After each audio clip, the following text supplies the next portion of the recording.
Hello dear student, हमारे study physics classes में आपका स्वागत है। हमारे चैनल पर नए हैं तो चैनल को लाइक, कमेंट, सब्सक्राइब करना ना भूलें। आज का जो टॉपिक है वो आज बहुत ही इम्पोर्टेंट होने वाला है। गॉस का जो सेकंड चैप्टर है क्लास 12th का गॉस नियम।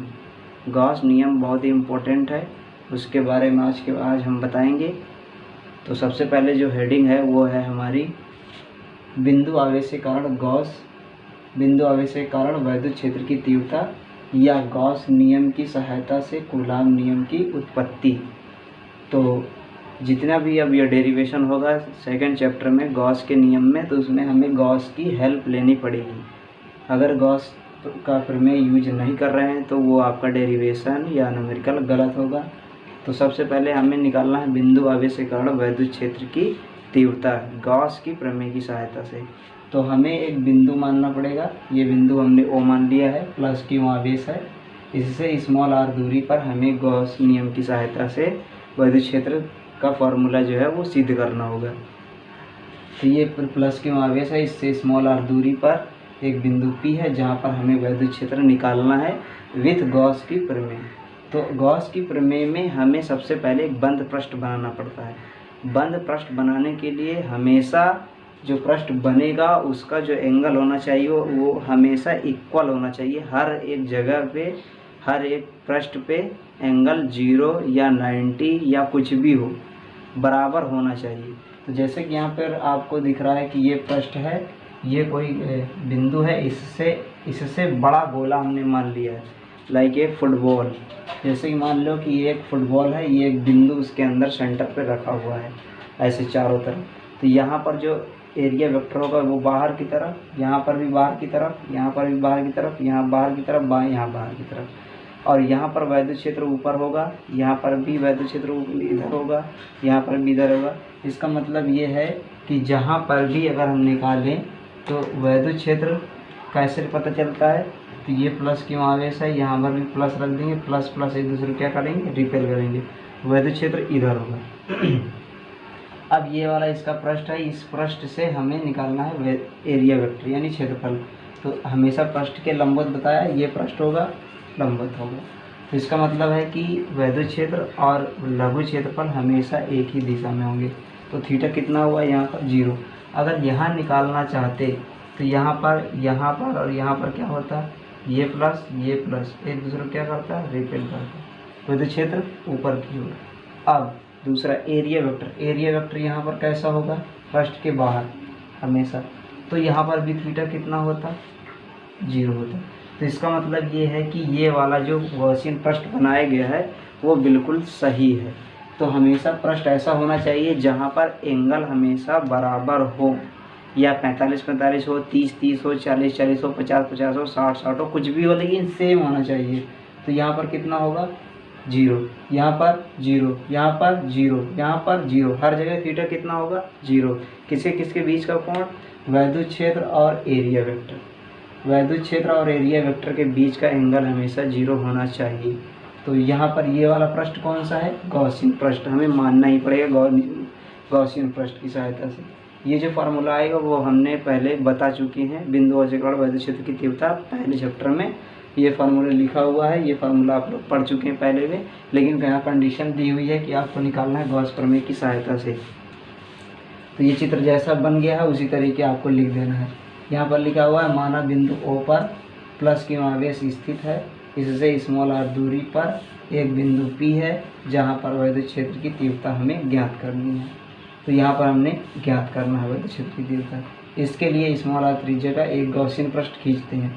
तो यहाँ पर हमने एक स्मॉल r मान लिया है, एक गॉसियन पृष्ठ हमने खींच दिया है। इसका नाम क्या है, गॉसियन पृष्ठ।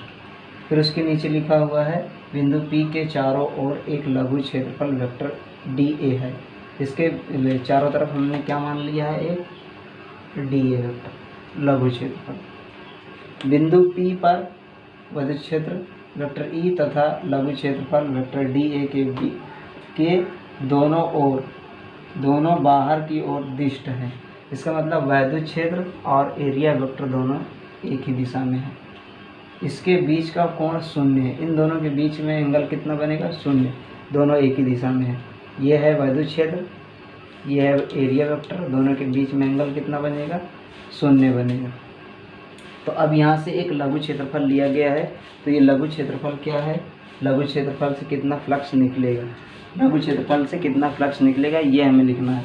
तो यहाँ से लिखा हुआ है लघु क्षेत्रफल से गुजरने वाला वैद्युत फ्लक्स, लघु क्षेत्रफल है तो वही formula D phi is equal to vector E dot D A को हम लिख सकते हैं E D A cos theta. इन दोनों के बीच का एंगल कितना है, 0, ये चित्र में लिखा। तो चूँकि थीटा इजिकल टू कितना है, 0, यहाँ रखो 0, तो कॉस 0 कितना होता है, 1 होता है। तो ये फार्मूला आ गया फाइनली। अब यहाँ पर हमें निकालना होगा संपूर्ण गॉसियन पृष्ठ से, ये आया छोटे से गॉसियन पृष्ठ से या छोटे क्षेत्रफल से, हमें निकालना है पूरे गॉसियन पृष्ठ से। तो यहाँ पर हमें लिख देना है संपूर्ण गॉसियन पृष्ठ से गुजरने वाला वैद्युत फ्लक्स। तो संपूर्ण से निकालने के लिए हमें क्या करना पड़ेगा, दोनों तरफ समाकलन।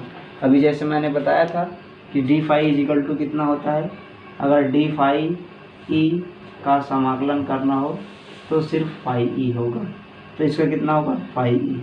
अगर डी ए का समाकलन करना होगा तो कितना होगा, ए होगा। इसलिए इसको क्या लिखेंगे, डी फाई, ये कॉमन होगा, इसको अंदर रखेंगे, ये आ जाएगा अंदर। वैद्युत क्षेत्र चेंज नहीं होगा क्योंकि आर चेंज नहीं हो रहा है। यहाँ की त्रिज्या अगर बदलती तो वैद्युत क्षेत्र चेंज होता है, पहले वीडियो में सब कुछ बताया गया है। तो इसका कितना हो गया, ए। अब ये आ गया हमें पूरे गोले का जो क्षेत्रफल होता है वो क्या होता है, गोले का क्षेत्रफल 4 पाई आर स्क्वायर, ये फार्मूला होता है संपूर्ण के लिए, गोले के लिए। तो यहाँ पर इसको रख देंगे। अब यहाँ पर गॉसियन पृष्ठ हमें लगाना पड़ेगा। तो गॉसियन पृष्ठ का जो गॉसियन का फार्मूला होता है वो क्या होता है, phi e is equal to q upon epsilon naught. तो फाई ई की जगह पे हम क्या लिख सकते हैं, q upon epsilon naught. E same रहेगा, गोले का क्षेत्रफल कितना है, 4 पाई आर स्क्वायर। इसको इसके बट्टे में ले जाएंगे, यहाँ आ जाएगा। अब इसको अरेंज करके लिखना है, ई को इधर लिख लो, इन सबको इधर भेज दो, तो ये कितना हो जाएगा, 1/4 पाई एप्सिलॉन नॉट को एक साथ क्यू यहाँ पर लिख लिया, आर स्क्वायर इसके नीचे लिख दिया। तो ये आता है हमारा एक बिंदु आवेशित वैद्युत क्षेत्र की तीव्रता और गॉस के प्रमेय की सहायता से आया है। इसलिए यहाँ पर ये वाला फार्मूला बिंदु आवेशित पहले भी निकाल चुके हैं, यही फार्मूला है, तो E is equal to 1/4 pi epsilon nought Q upon में आर स्क्वायर, और इससे भी यही फार्मूला आ रहा है। इसका मतलब है कि ये वाला जो फार्मूला है वो आपका नियम सही है। तो इसके आगे थोड़ा सा हम आपको दिखाएंगे, और भी इसमें लिखा हुआ है कि कूलाम नियम की उत्पत्ति कैसे होगी। कूलाम नियम की उत्पत्ति, यदि मान लें कि बिंदु P पर यदि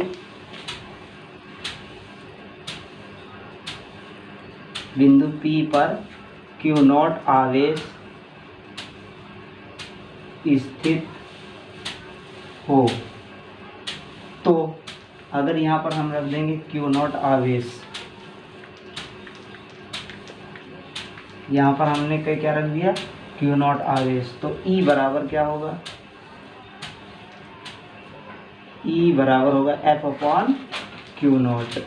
ई बराबर क्या होगा, F upon Q not.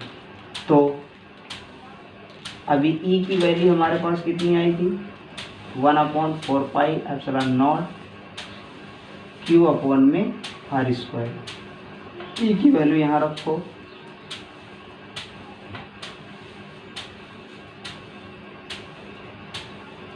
F is equal to 1/8, इसको इधर भेज दो, 1/4 pi epsilon nought Q nought upon में R square is equal to F, या एफ बराबर 1/4 pi epsilon nought Q nought upon में आर स्क्वायर।